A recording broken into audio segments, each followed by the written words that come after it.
consumer experience, how will that look like 10 years from now?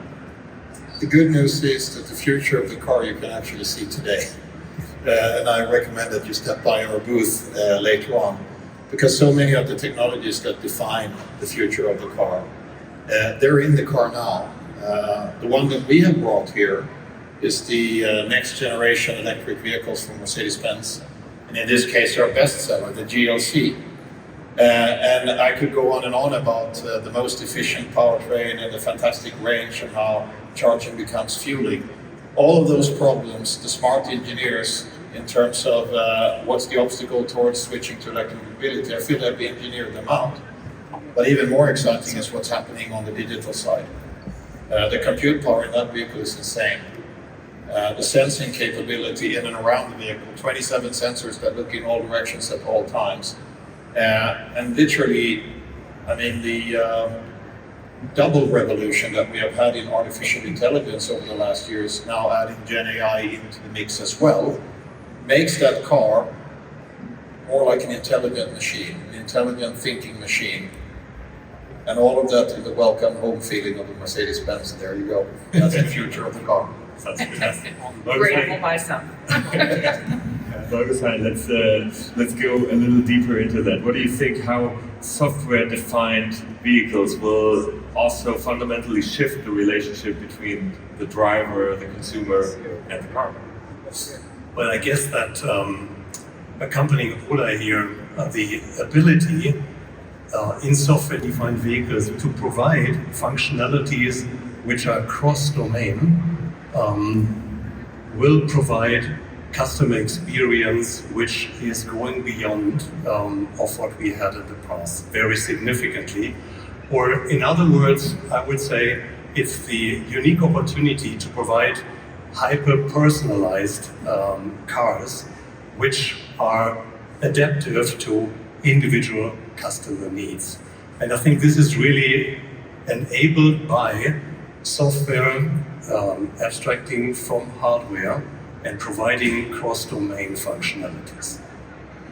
Chrissy Taylor, I'm sure you have all the insights we need about also preferences that the consumers, the potential drivers have about vehicle technology. I mean, what do they really need? What do they wish for?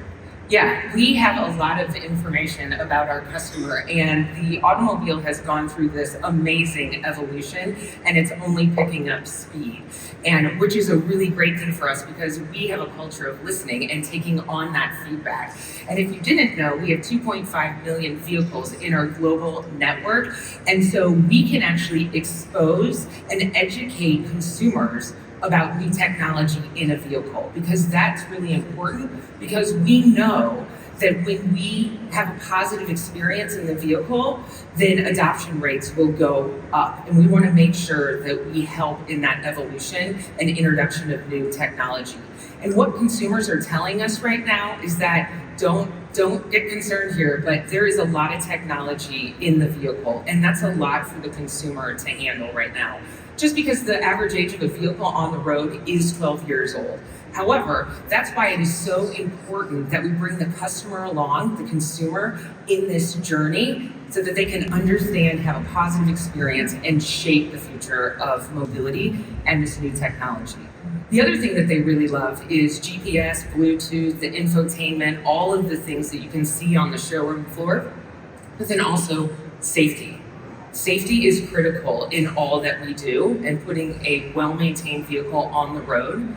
And so they love the driver assistance and they love all of those features. And so it's really an exciting time, and the consumer is giving us a lot of feedback that we need to make sure that we're listening to. Is there also a too much in terms of digitalization of the car when it comes to a consumer experience? I mean, sometimes it feels like when I look at some of the displayed cars, you sometimes go back to like physical experience. Is that also a learning from the past years? It's absolutely a learning experience. And again, many of you know us as Enterprise, National, and Alamo, the rental car organization, but we have 9 distinct business lines in our operation. And so when customers get into the vehicle, we have a diverse customer base, and it's really, a lot of them have been in an accident.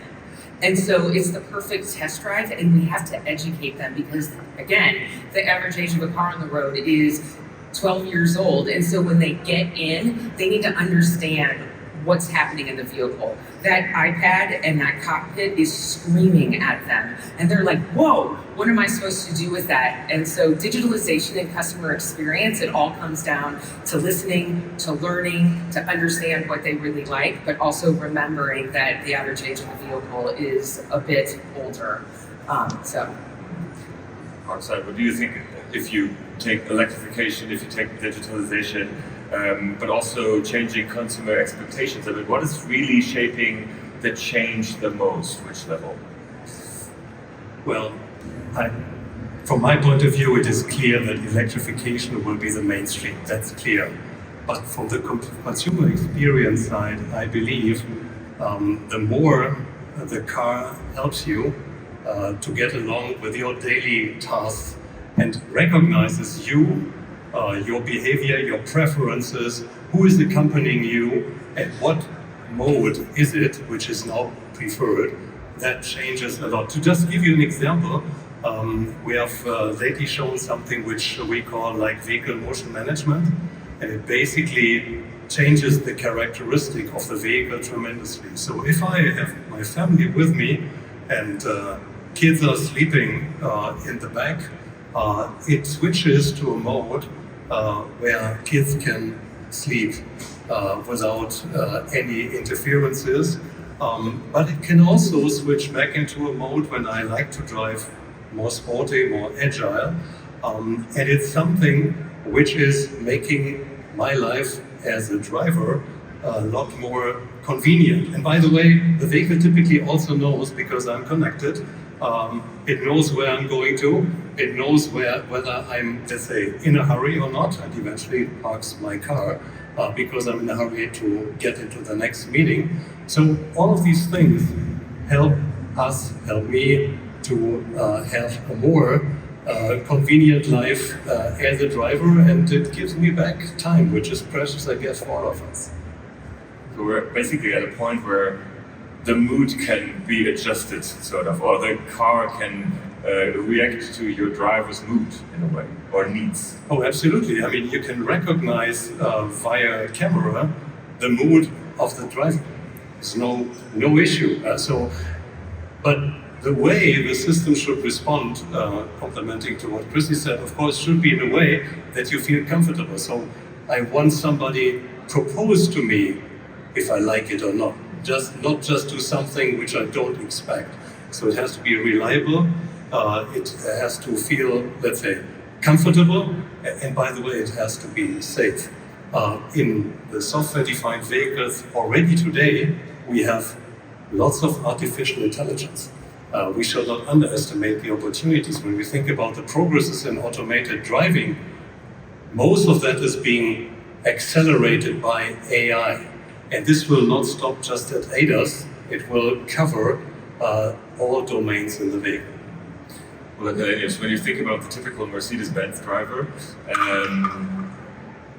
who enters the car or who considers buying a new Mercedes-Benz, what sort of independent decision does he or she want to take, and where is he or she comfortable when the car suggests something or gives you some opportunities in terms of your consumer experience? For most Mercedes customers and fans, they want the true Mercedes recipe, so they kind of know what to expect. Of course, the safety, the quality, how the car rides and drives, the intelligence of it, but also the intuitive side of things and the performance. So you know what the recipe is, but when it comes to now, everything that we can do on the digital side, I think it's important to do tech not for the sake of tech, but tech for the sake of humans. What really matters. And where do you go overboard? I used an example in the presentation of this new GLC. We were the first ones in the business that introduced a few years back the completely high-tech capacitive steering wheel. And man, we're proud of that steering wheel. It works beautifully. Everything is logical, everything is sorted. It's kind of German order here.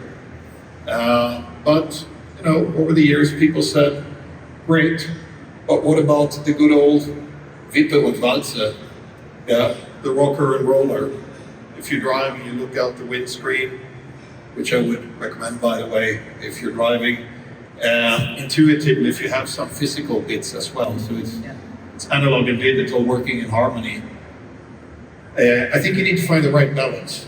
So the technical toolbox just gets bigger and bigger and bigger and bigger. It's not about to create the millionth use case. It's like on your smartphone. Are you looking at a million apps? No, you're not. But the ones that you do use, you want them to be absolutely perfect.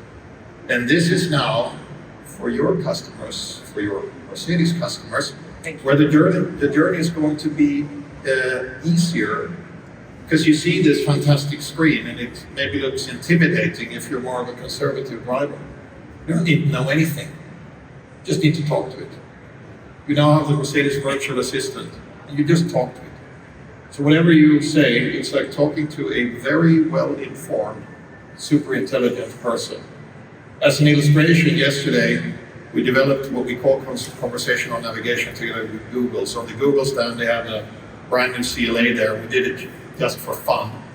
And I tested something. So we wanted to demonstrate it. So I was thinking, what am I gonna ask the car to illustrate this? So I said, I'm in Munich, Oktoberfest is coming up, I've never been here before, I pretended to be a tourist. What's the dress code? Not only did they explain very perfectly what the tradition of Bavarian Oktoberfest is, they also guided me to a very nice place to get the real Trachten for Oktoberfest. And I asked a couple of follow-up questions, and it was just snappy.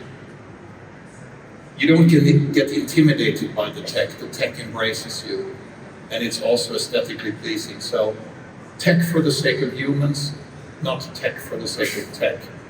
That is the approach that we're taking. Yeah, can I hop in on that? Because I think what you said is so important. And I'm in on that. By the way, I need some help doing that.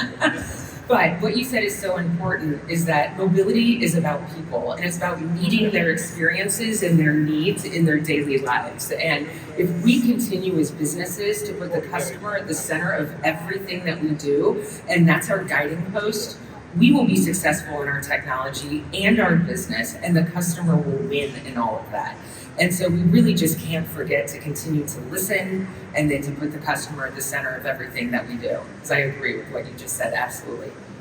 Markus, you just mentioned it, but the question is maybe to all of us, to all of you. I mean, AI basically just starts in a way, right? I mean, all the consequences, we see them, we work with them, but I mean, it's a fast evolving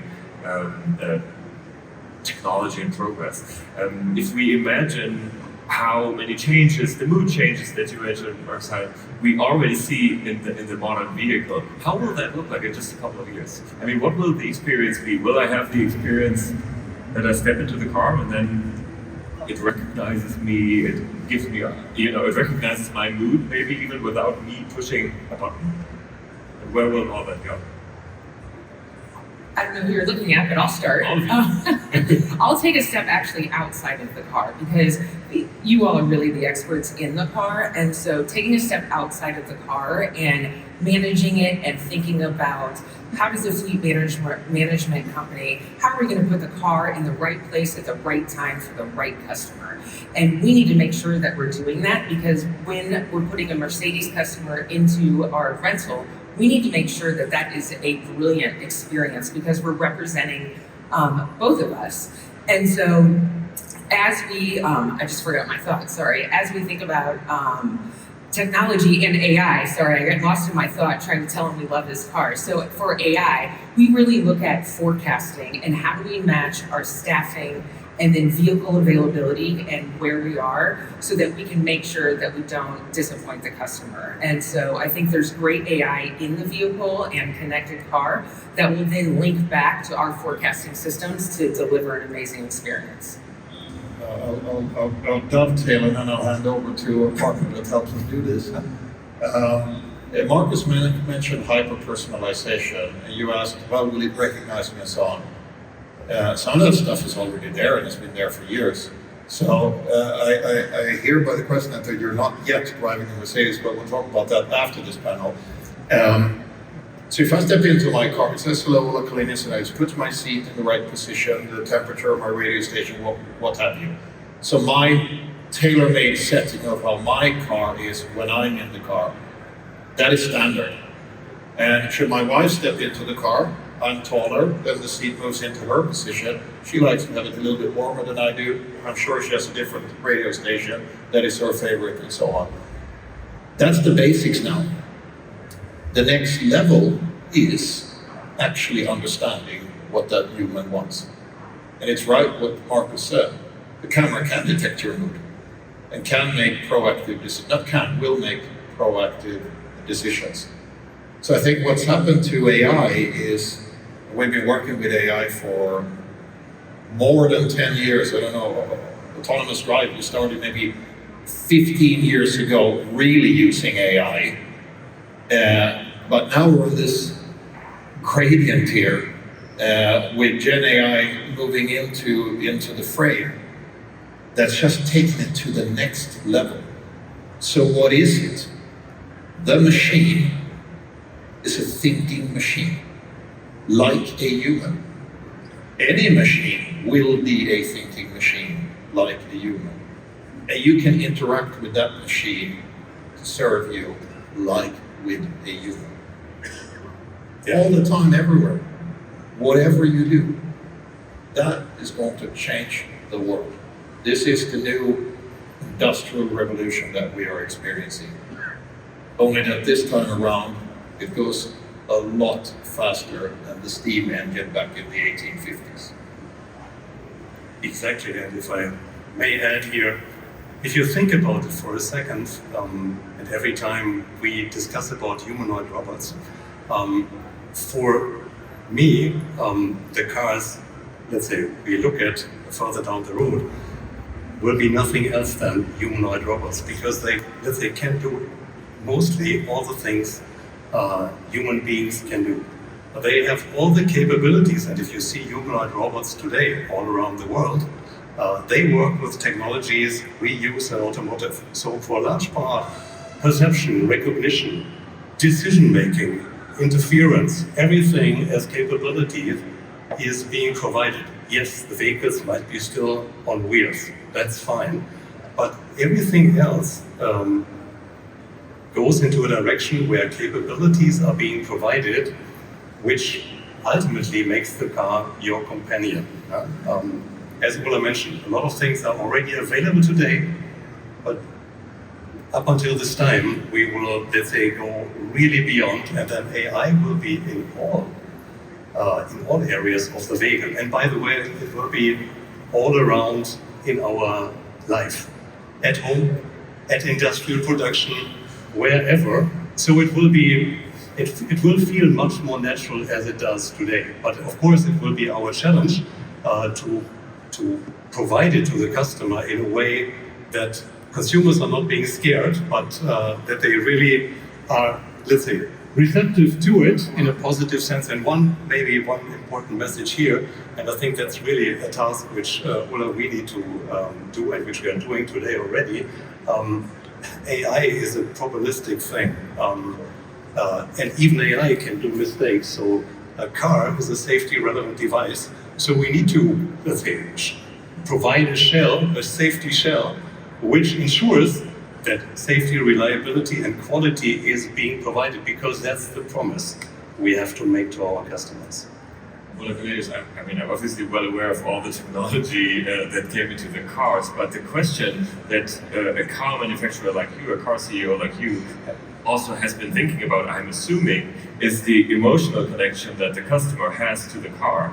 And what I find striking is that obviously you come into the hall, and the first thing you see is an old DeLorean, and then you see a couple of really old cars that have never seen any of the technology we've been discussing, but the emotional connection was really strong with the driver. So I think it's one of the main challenges to say we are evolving the opportunities and the skills of a car in a way, but we also need to sort of have it in line with the emotional connection that the customer has with the car.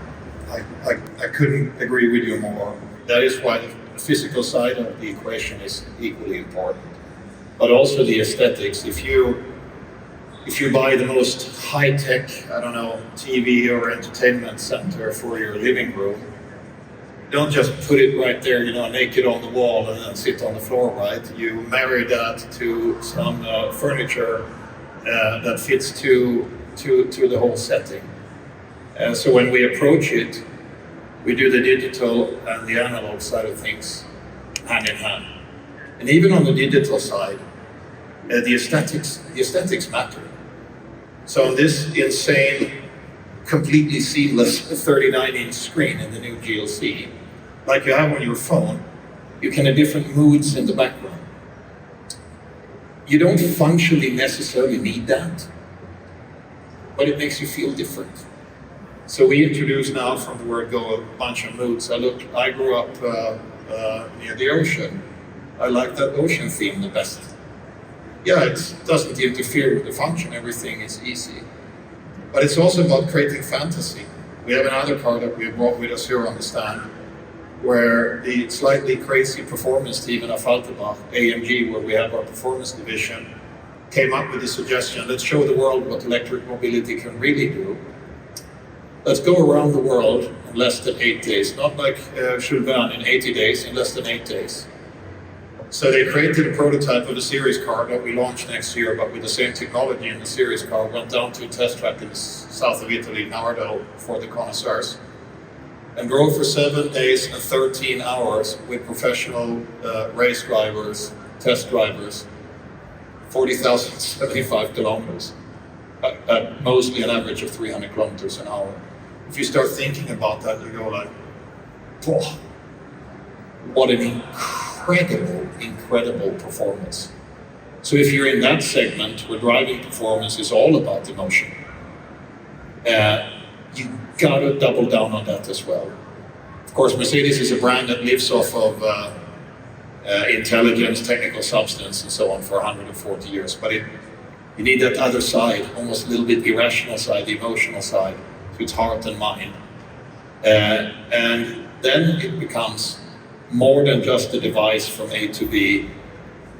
It's a device from A to B in style. Let's shift a little bit from the opportunities to also the risks that you are facing. Let's talk about safety a little bit. Let's talk about the challenges that consumers are facing when it comes to safety. And I'm not so much talking about buffer zones, but more about all the risks that come with new technologies, with the fact that the car is more complex, and I'm saying maybe, and that is the question, more vulnerable to new forms of risks. Thinking about hacking, all that. But what are your thoughts on that? How do you make sure that this is not a true risk?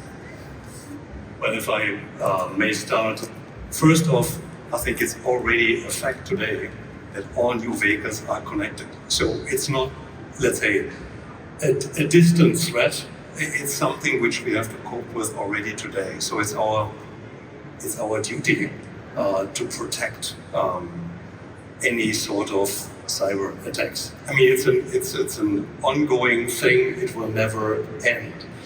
So the car is a safety relevant device. I think automotive industry is trying everything in order to protect against any sort of malicious attempts to invade the vehicle. But to say the car is not anymore connected to the cloud cannot be the answer. So we have this exposure and we have to cope with it. In fact, I would say in my view, I would paint a picture in today's cars already. There are various safety shields installed which help to protect against any sort of misuse. But besides that, I would like to point out that safety always plays a major role. I mean, if you are in a vehicle and you encounter a difficult situation, you would want to rely on the vehicle to perform and help you to get out of this, or not even into this if possible, but if it's unavoidable, that you get out of this with no harm. And I think this will not change. It is something which we have to provide for the right solutions which create the safety and the trust on the customer side. Okay, and I guess this is, by the way, something which is paying into the brand image of Mercedes-Benz quite a lot, but also at other customers. This is really important. And one thing I believe is important, you feel better if you know how your vehicle will react. And if you, let's say, enable the level 2 driving, you know how the vehicle behaves, and you trust because you know. You feel the vehicle is doing what you expect. These sort of things pay into the emotional part of driving, which I think is also very important.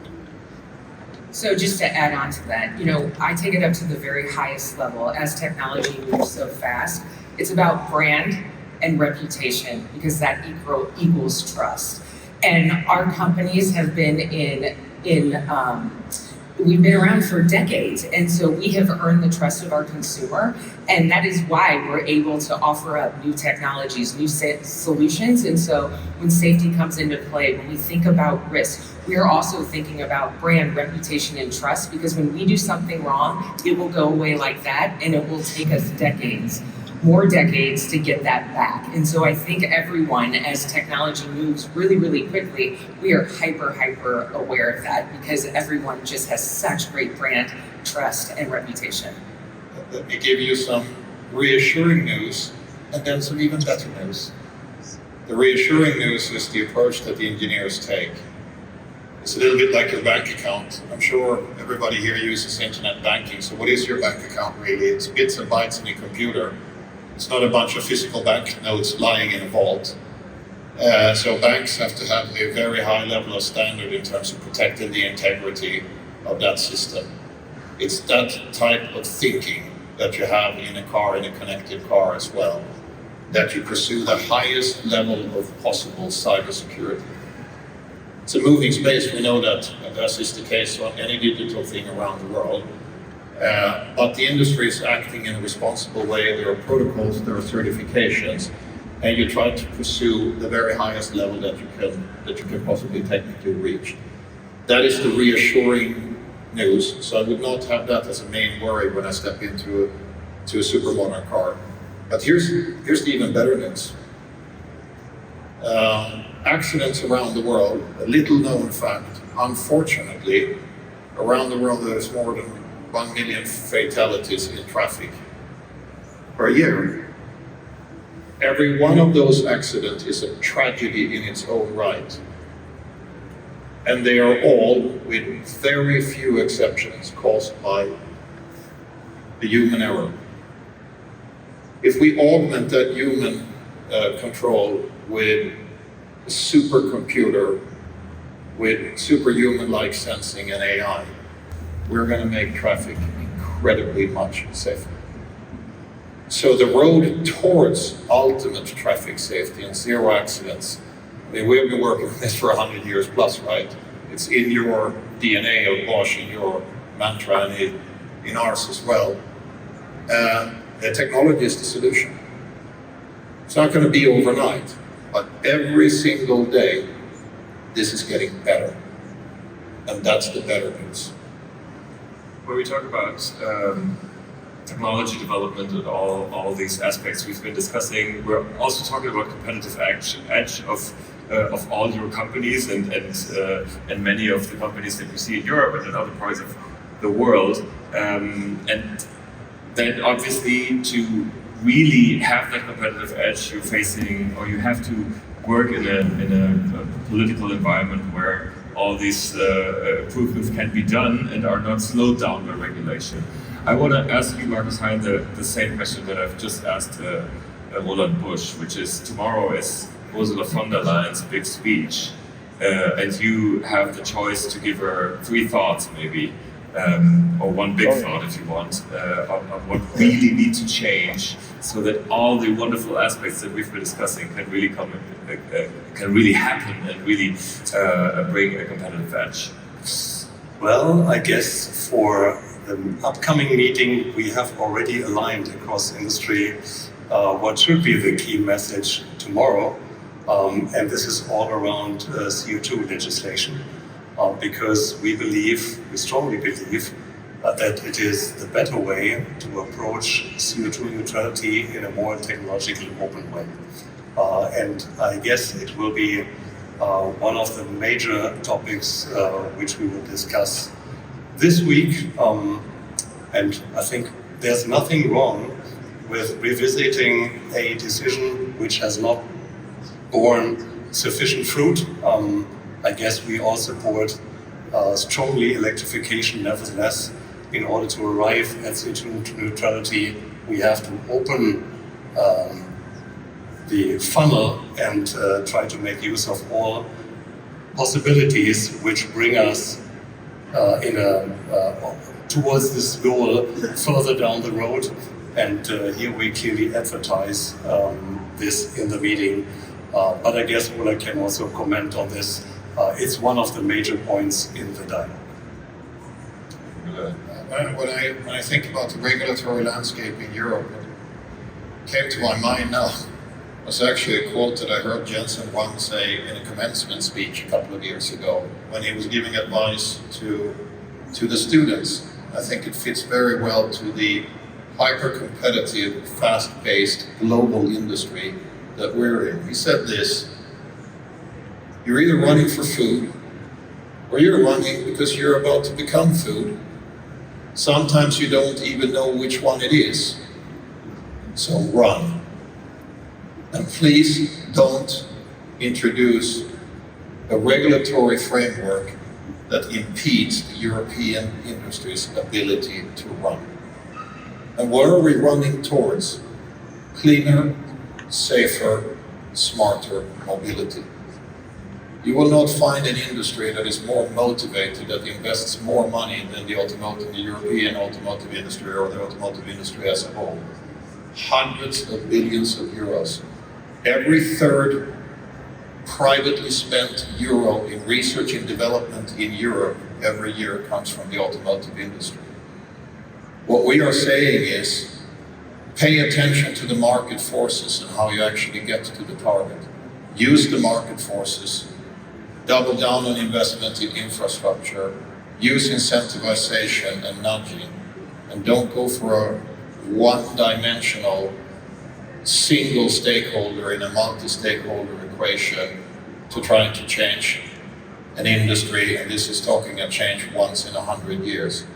Open up the solution space, and let's be a little bit smarter about this. What we want a dialogue and an inventory of what worked and what didn't work. It's quite obvious that some things have not worked the way we thought 5 or 6 years ago. The intention is right, but the world moves on and the framework changes. We gotta then also switch our game plan. That's the conversation that we want to have with the Commission. Are you optimistic that you will achieve something, or do you perceive the European bureaucracy as to be too stiff to really open up again? I think it's a very, very good sign that the Commission and the President herself kicked off this strategic dialogue for the auto industry, Europe's biggest industry, which means that there is room for a dialogue. But we need to do more than talk. The talk needs to come into action, and we will see how it plays out. Certainly, we will be a constructive partner coming to the table. Yeah, I think it needs, I agree with everything that you've said, and it needs to be grounded in market reality, and competition makes us all better. And when we compete, we innovate and the customer wins. And I think that simple messaging just rings true throughout everything that we've said. Where we go, boil it down a little bit to an issue that we've discussed a lot as well, public charging infrastructure. Do you believe governments should engage more in that compared to what they've done? But I guess the simple answer is yes, because if we look at the speed of electric vehicles being provided, when you, let's say, look across Europe, then there's still the need to further improve infrastructure. It is important for all those people who have maybe not sufficient access to infrastructure in order to charge their vehicles. So yes, it's important, and don't forget, vehicles are being utilized all across Europe. Yes, we have some places where we have sufficient infrastructure, it's okay. But this is not true for every place in Europe, or for the most places in Europe. Yeah, I think it brings it back to the customer and the experience. And our customers are telling us that they're nervous to get into an electric vehicle, and range anxiety and the infrastructure concerns around the world are real. And so we need to make sure that when we introduce new technology, we put the customer at the center of everything that we do. We create a great experience. We help them to find where the charging infrastructure is. But as technology continues to move, we need to make sure that that support system, the infrastructure, and the education of the consumer is moving along with it. And so there's a real opportunity there, and it will happen, but it's an evolution, not a revolution. And I think we just need to realize that. The technology is revolutionary. I mean, it is amazing, but the infrastructure definitely needs to catch up with it, because the technology is there and it's very cool. When you think about the big competitors, the competing markets, the development of China and of the Chinese car industry, when we look at all the aspects that we've discussed, where do you think the competitiveness is the highest of the Chinese cars? Is it just the price, or do you also see in some of the aspects that we've discussed that, oh wow, there's huge developments that we might have to find an answer? The key message is this, is that the auto industry is a global industry. Not every auto company is a global auto company, but Europe, which is the origin of the auto industry, have most of the global companies that have a big presence in all three of the major markets, China, Europe, and United States. Every player contributes to innovation. So you have innovation here, you have innovation in North America, you have innovation in China, in Japan, in Korea, and so on. And it's this race that is going on all the time. I don't know, it's like watching the swimmers in Ironman, who is now ahead, one swimmer and then the next, and so on, at a very, very fast pace. If you're a global company like Mercedes-Benz, you have to take advantage of the innovative landscape in all those regions. That's why we do R&D in all. So you could also say that we're also Chinese, we're also American, we're also an Indian company. Our second biggest research and development hub is in Bangalore in India. That is why we as companies don't think in geographies in terms of we are a company from this geography and it's the only thing we care about. We don't think like that. It is true though, on the cost side, factor costs, energy, labor, tax, regulation, no matter what you pick, that on average, China has the edge in terms of factor cost. And Europe is lagging behind. The US is number 2 in that comparison. So we need to work on our competitiveness and promote entrepreneurship, make it easier for entrepreneurs to invest capital and innovate and get a return. That's how we win. Right, I fully agree. And we, of course, take into consideration that in general, the innovation speed has accelerated. So compared to some years back, today the tact in which new innovations come to market is faster. So whatever the tech is where we need to be, we simply need to take this challenge, regardless of what it takes, because this clock speed defines who is in lead on the innovation side.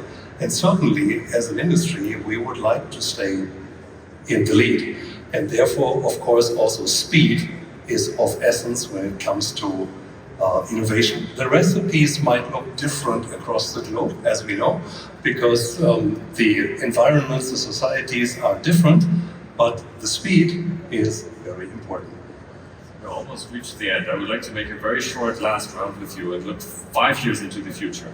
And we're sitting here again in 5 years. And I would like to ask you all what you think is the core message, maybe the core innovation of your company, or the core development that will happen 5 years from now and that we maybe don't don't see yet fully. Ola Källenius, thanks. Quick start. So the message is this: the creativity and the ingenuity of our engineers is endless. So I don't even know, but I know they will come up with something. Chrissy, Customer experience. I mean, you're going to see an amazing customer experience where we're meeting the mobility needs of all people. It is just going to be amazing. and Markus. I guess most of the things we will discuss then will be AI powered, AI generated, AI produced in 2030. Thank you all Thank you. very much for this debate. Chrissy Taylor, Ola Källenius, Markus Heyn. I'm looking forward to see you again in latest 5 years on that stage, and then we'll keep on discussing. And for those who haven't seen it yet, these are the 3 Politico newsletters / podcasts that you are allowed to subscribe to now if you take your cell phone out, the podcast, the playbook, and if you want to have a competitive edge on industry and trade, then I recommend Politico Pro. Thank you very much for listening. We have a short break now. Thank you very much for joining the stage.